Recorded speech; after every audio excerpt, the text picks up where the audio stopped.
va regarder ici là, quelques trucs pour valider le tranchant de nos outils.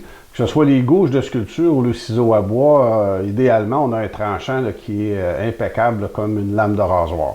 Donc, lorsqu'on veut vérifier le tranchant d'une gouge de sculpture, on va travailler, moi j'aime bien travailler sur une pièce de pin.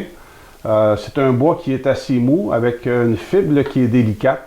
Puis, si notre outil ne tranche pas parfaitement, le bois va arracher très facilement.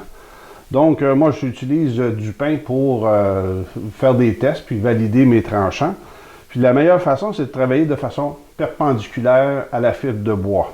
Donc, si on regarde ici avec une gouge, puis on est en mesure de faire une belle coupe franche, avec un petit boudin comme ça ici, là, ça veut dire qu'on a un tranchant là, qui est tout à fait impeccable. On peut valider avec un burin, on peut valider avec tous nos outils, puis on devrait toujours obtenir un boudin avec une coupe qui est franche. Donc, lorsqu'on obtient ça, ça veut dire que notre outil tranche parfaitement. Donc, peu importe la forme de la gouge, on va faire le même test. Puis, à ce moment-là, on valide l'ensemble de nos outils. Donc, ça tranche parfaitement à ce moment-là.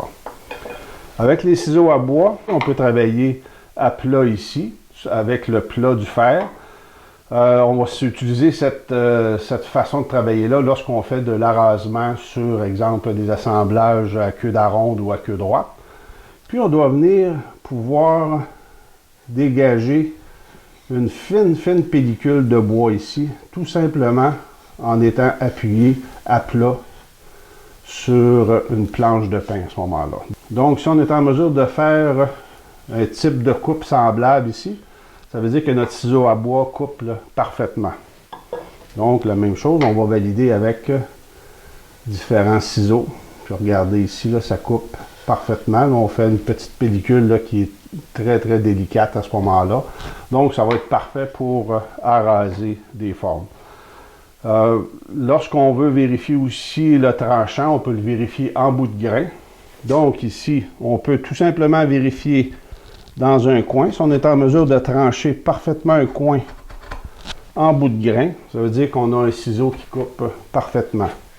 On peut aussi vérifier en s'appuyant sur le talon, d'enlever un petit copeau de façon perpendiculaire en bout de grain. Donc, si on est en mesure de faire une coupe semblable, ça veut dire que le ciseau coupe parfaitement.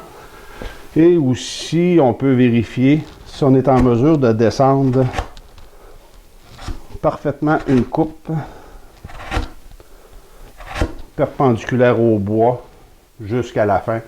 Ça veut dire qu'on a un ciseau qui coupe parfaitement. Donc, ici, on a quelques petits tests à faire. On prend une planche de pain avec une belle fibre. On travaille de façon perpendiculaire au bois. On peut vérifier en bout de grain pour les ciseaux à bois.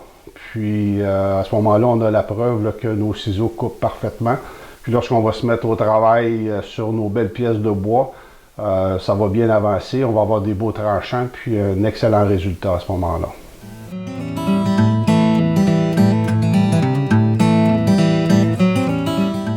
À travers nos cours en ligne, vous pouvez apprendre plusieurs techniques dans le travail du bois. Que ce soit pour vous initier ou apprendre à faire des coupes de précision, ou apprendre les techniques d'assemblage modernes ou traditionnelles, nos cours sont accessibles à tous.